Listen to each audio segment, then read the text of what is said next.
Good afternoon. I would like to welcome everyone who has joined us. I'm Olga Tomanova, media censor in Ukrinform. We start our work. It's the 9th year of the war, and it's 173rd day from the beginning of the all-in invasion, and I'm grateful to everyone who tells the truth about this war to the outside world. So, the events today are this. At noon, we'll have the director of active group of the reintegration of temporary occupied territories of Ukraine, who conducted the survey of the population in the temporarily occupied territories, learning their views on the status of those territories and on so-called planned referenda. So we're going to be talking about the results of this survey at 12. At 1 p.m., we'll have Natalia Gumenyuk, the head of the United Coordinating Press Center of Security and Defense Forces of the south of Ukraine. We'll discuss the current situation in the south and on the Black Sea. And at 1:30 p.m., we'll have Alexander Kubrakov here, the Minister of Infrastructure, and we'll be discussing the draft law on the return of excise duty rates on fuel. And now we have Kateryna Pavlichenko, Deputy Minister of Internal Affairs. Kateryna, hello. We're going to be discussing how to organize a safe education process. We're going to be discussing with Kateryna about the Safety Tutor project and equipping bomb shelters in our schools. Kateryna, the floor is yours. Thanks a lot. Hello, everyone. So, today I would like to tell you about the safe education environment, namely what the Ministry of Internal Affairs, the National Police, the State Service on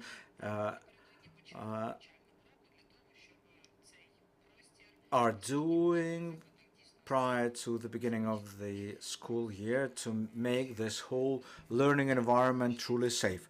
We recognize that the school year starts in a couple of days' time. That's why both the government and the private sector are working hard to make sure that the school year starts on time, safely, to ensure that as more as possible schools would be able to start the school year offline. So, upon the request of the Prime Minister of Ukraine, all of the regions have the commissions working on to access the ability to use schools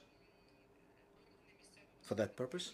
And the local self-government authorities establish such commissions in each region, including experts from the emergency service, from the national police, who would be assessing the security situation in the schools, making recommendations whether it's possible to launch offline school year in a particular school. It's worth mentioning that in each region, in each community, the decisions would be passed individually depending on security arrangements in that particular region. We have so far assessed more than 21,000 schools, which is 80% of total schools, in the regions that are not being temporarily occupied. The total number of such schools is 26,000+.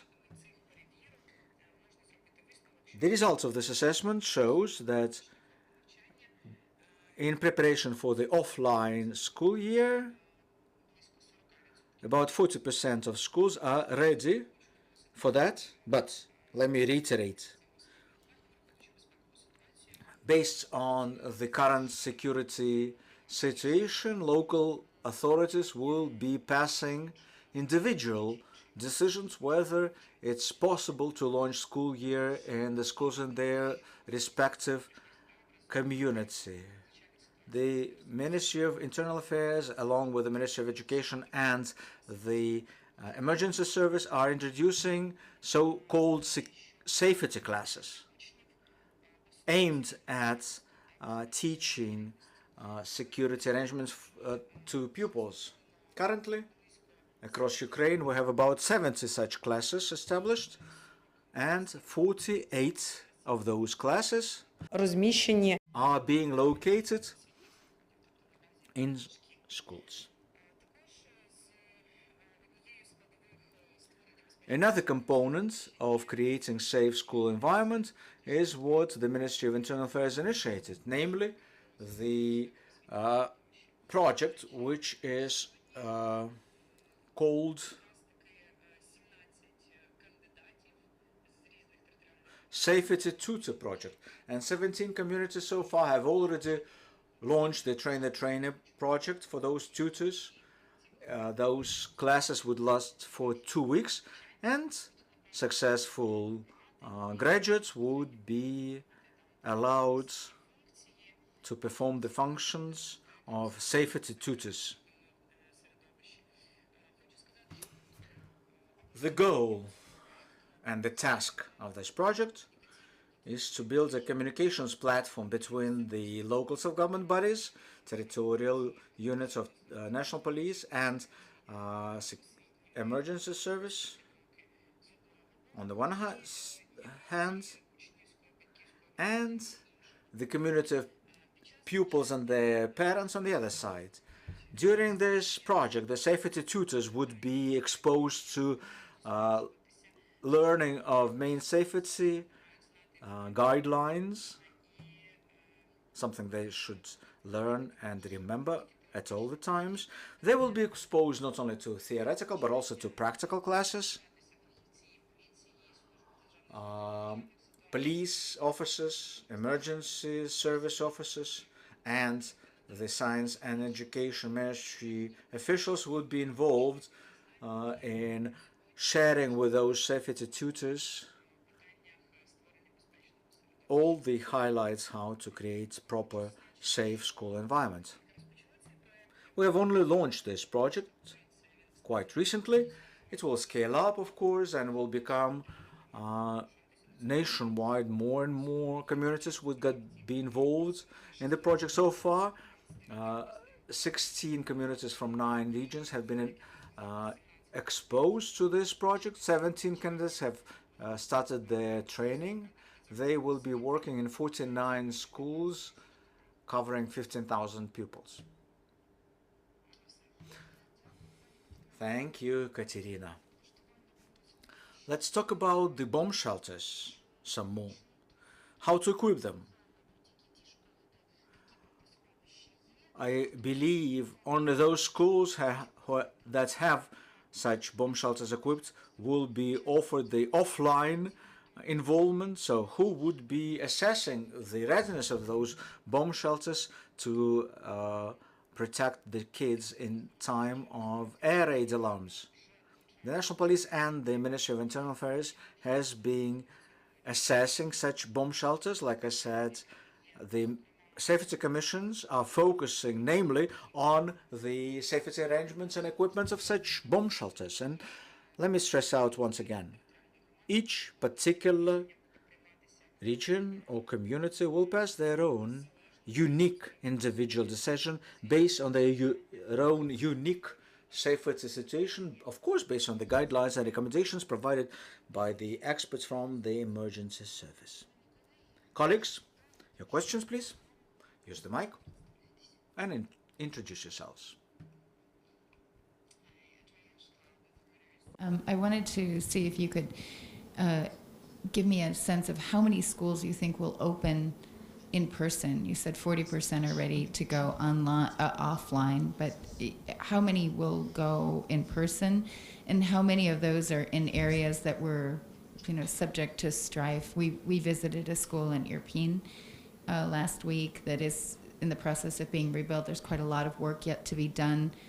Or, what can you just give us a progress report on how many schools were affected, how many were damaged, and how many will be opening?